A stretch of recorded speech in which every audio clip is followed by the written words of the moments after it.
last month, a good friend of mine, hey Steve, asked me if I would do a video about conspiracies and the people who believe in them. I told him I'd done at least 5 or 6 videos on conspiracies already and that he should check my YouTube channel.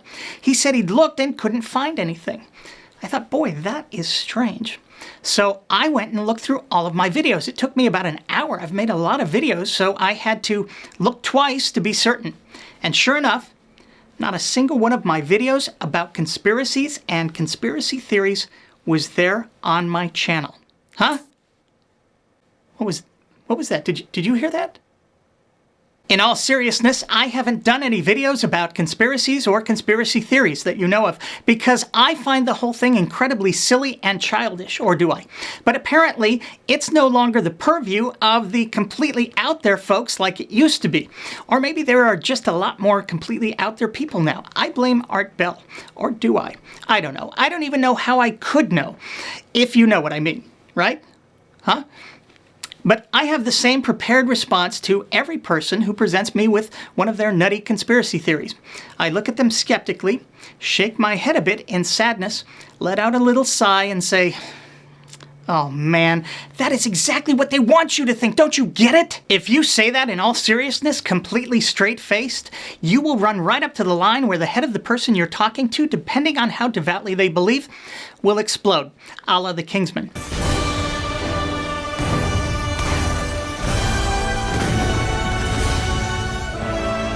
Which is why I always carry with me a large sheet of plastic. Right? I mean, you do not want to get brain on your shirt. That shit does not come out, trust me. That's the problem with conspiracies and that way of thought. Once you surrender to that kind of thinking, there's no end to it. That rabbit hole, it's a bottomless pit. No matter how much you think you've figured out, there could always be some unknown force controlling it all so that it looks exactly like what you figured out in order to hide what's really going on. Because shit doesn't happen.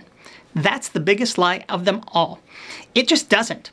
It's completely arranged by the people running everything, pulling the strings from behind the curtain. They make shit happen, my friends. They do it to us all the time to keep us entirely off balance. And let me tell you something, it is working. Of course, the granddaddy of them all when it comes to conspiracies is, you guessed it, God.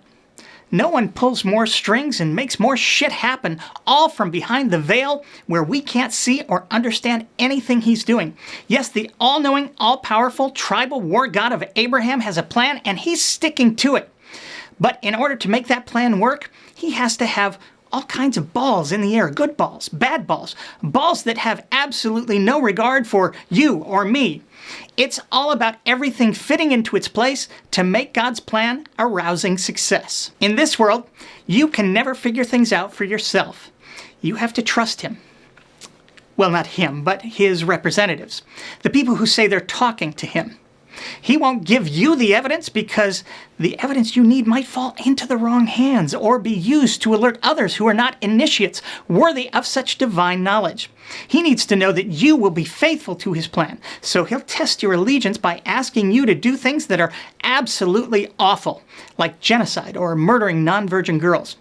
Everything has to be pure, and he needs to know that you will follow the plan no matter how despicable you find it at any given moment, even though he knows exactly whether or not you'll follow the plan. There are dark, unseen forces at play here, my friends. You see, also required to make this plan happen is an evil villain, working tirelessly to thwart God's own plan, Satan. Strangely enough, the all-knowing, all-powerful tribal war god of Abraham is the one who created this villain and continues to give him the power that he has to thwart God's own plan. Because in the end, God knows exactly how everything is going to play out. He's 5 moves ahead, so he's actually just using this villain to do his work for him. That's part of the plan too. If God doesn't allow Satan to get your sister hooked on opioids, she won't kill herself, leaving her daughter Joni with a desperate need to do something to fix the problem that ruined her life. That's why she went to medical school in the first place and discovered the cure for opioid addiction. You see, it all works out for our good in the most Rube Goldberg kind of way. Are you getting this now? Everything really does happen for a reason. But to make all that happen, someone has to be there, pulling the strings, arranging the path, nudging us this way or that way, so that things fit perfectly into the divine plan. This cannot be falsified. God is the answer and the reason, the Alpha and the Omega. Our lives are the sum of a remainder of an unbalanced equation inherent to the program of life. We are the eventuality of an anomaly, which despite God's sincerest efforts has not been eliminated from what is otherwise a harmony of mathematical precision. While it remains a burden assiduously avoided, it is not unexpected and thus beyond a measure of control. That makes God the greatest conspiracy of them all. That is obvious, is it not? Or is that just exactly what they want you to think?